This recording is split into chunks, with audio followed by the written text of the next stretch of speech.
Pisces, your week beginning the 24th of November has seen the sun ascend into the most visible part of your chart, joining up with the assertive energies of Mars. If you're wanting to have a breakthrough professionally before the end of the year, that's a great combination who are on your case.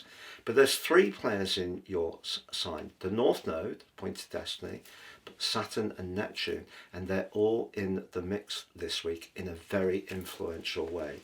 Not least on Monday, Mars is giving you more thrust, perhaps a lot more confidence, but it's clashing with the North Node on Monday.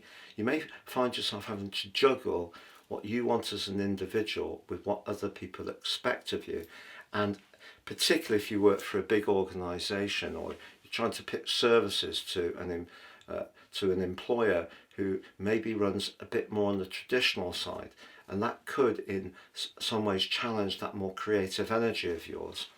But then as the week goes on, Saturn actually forges a very strong link with Mercury and Venus, which occurs on Tuesday.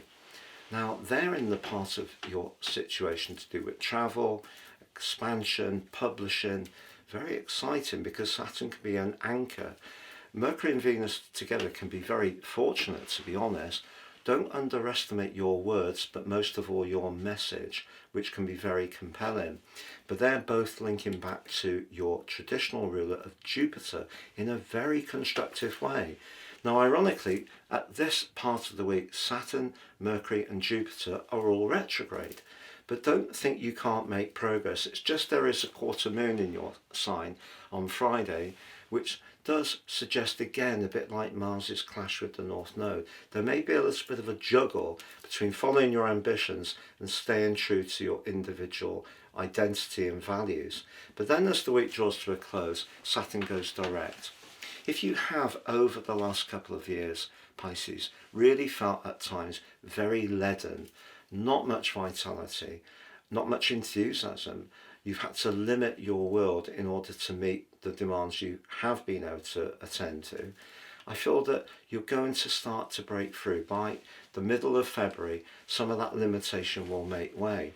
But also Mercury goes direct, and if you have had some cross wires or experienced some issues around ticketing, booking for a vacation, buying or selling anything online, or even a contractual matter, those can all start to resolve themselves as this week draws to a close.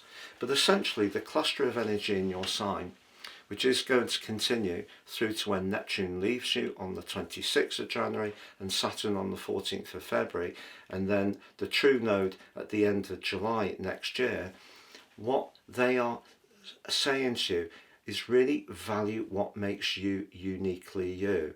The Sun and the position of Mars are teasing into the open opportunities to manifest your passions, your goals, ambitions, but stay true to who you are. And if there is a situation that's containing you too much and you're not enjoying it, perhaps professionally, I feel that what Venus and Mercury is saying to you, if breaking out and breaking free would really work for you and liberate you to do what's better for you, better for your soul, that could be something that gives you real food for thought as this week draws to a close. If you've yet to order your year 2026 personal forecast, you can do so now. Get the rest of this year free, 30% off, but also your life roadmap report, which gives you telling insights into the patterns that have played out in your life so far. Working with that and your forecast can help you to time your moves in the months ahead really astutely.